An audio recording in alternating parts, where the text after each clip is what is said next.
Right, Grandad, the Alvis. Me and you collected this. We did.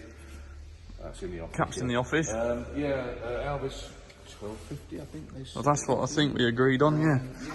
And it's fantastic, isn't it, this car? This car belonged to a gentleman who's recently passed away, who uses it as everyday transport, backwards and forwards to work. We've got pictures to sort of back all that up. I think the last picture we've got of him taking it to work, either getting in or out of it, was probably early 60s, I think, something like that, maybe mid-60s. And there's like 1964 type cars there, you know, Crestas, things like that, whatever it might be.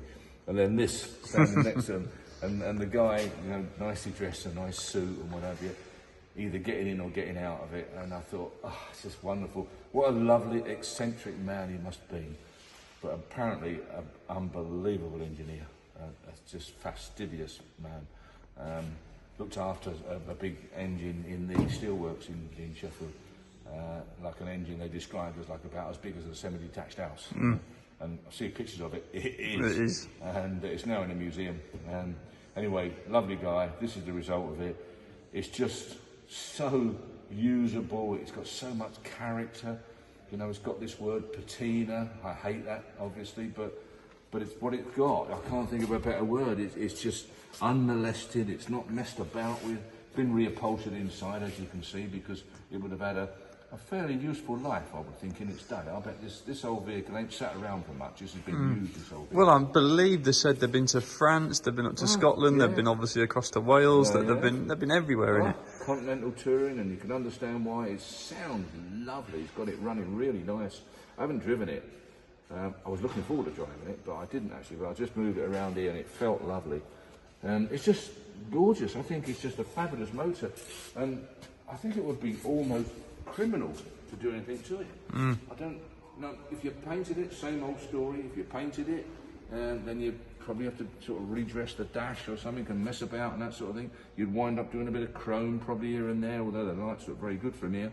And then while you're doing that, you'd have a new tonneau made and all this business, and you'd lose all that lovely character, you know. So whoever buys it, really, you know, come along and have a look, see what you think. Nice original number on it, look. Yeah, come along and come along and have a look and see if you agree with me that it really wants to be kept as it is. It really does. It's one of them cars that needs to be used, it deserves to be used, and if you leave it in this state, you probably will use it. If you make it mint, you'll be scared to use it, and I think that will be a real shame.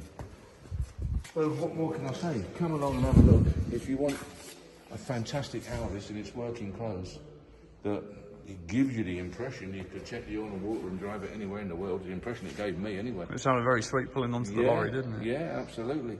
You know, with all these little minor imperfections and that, there's a cracked glass. Look, we can soon find a new glass.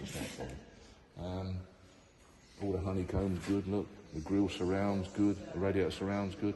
It's just lovely. I love it a bit. So whoever buys it, please don't go and spend thousands on it and make it so fantastic you daren't go out in it, or it only goes on the show field. Use the blooming thing like this gentleman did, eh?